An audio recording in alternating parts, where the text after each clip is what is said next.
Сәлем, балақай. Мен логопед Гүлсина Несіпханқызы. Менімен бірге ш дыбысын дұрыс айтып үйрен. Ол үшін біз бірнеше жаттығулар жиынын жасауымыз қажет.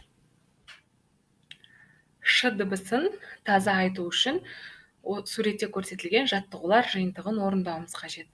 Әр жаттығуды 3-4 реттен қайталау қажет. Бастаймыз. Қақпа және піл жаттығуы. И, у дыбыстарын айтқандай қимылдар жасаймыз.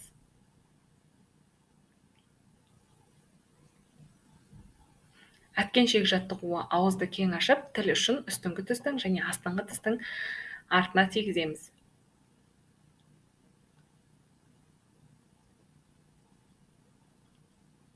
Тәтті тосап жаттығуы. Тілмен еріндерді жалаймыз.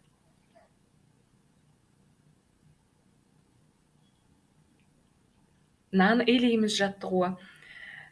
Тілімізді шығарып, еріндермен соғамыз.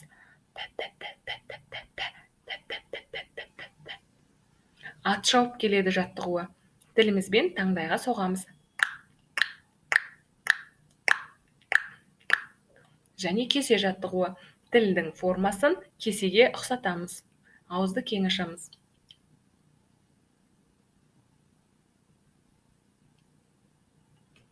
Әр жаттығуды айна алдында 3-4 реттен қайталап жаса.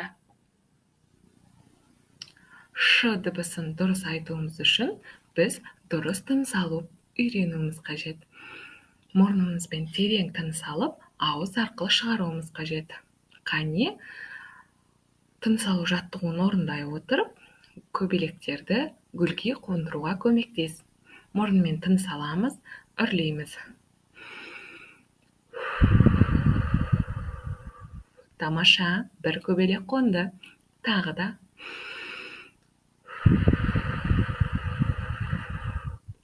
Екінші көбелек қонды. Тағы да жасаймыз.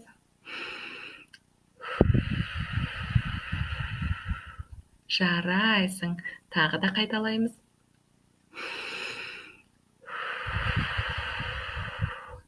Тамаша, сен көбелектерді гүлге қондыруға көмектестің. Жарайсың.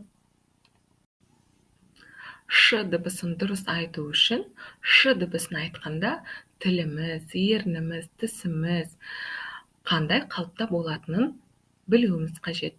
Ш дыбысын дұрыс айту үшін тіліміз кесе қалпында ауыздың ішінде орналасу қажет. Ол былай.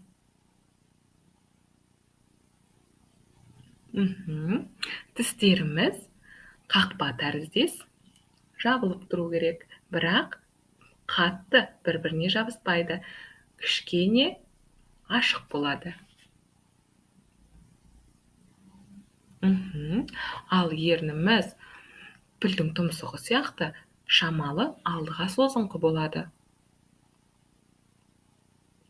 Және ш дыбысын айтқанда бізден аузымыздан жылы ауа ағыны шығуы қажет. Қане, өз алақанымызда тексеріп көреміз.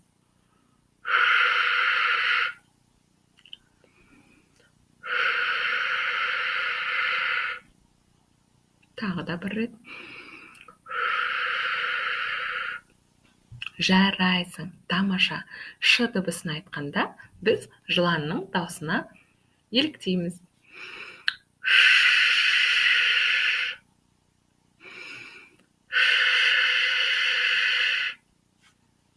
Жарайсың, тамаша.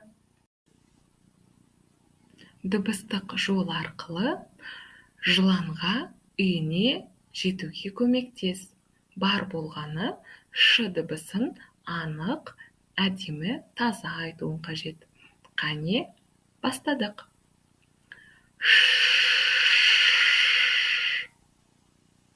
Тамаша, сен жыланға үйіне жетуге көмектестің. Бәрекелді.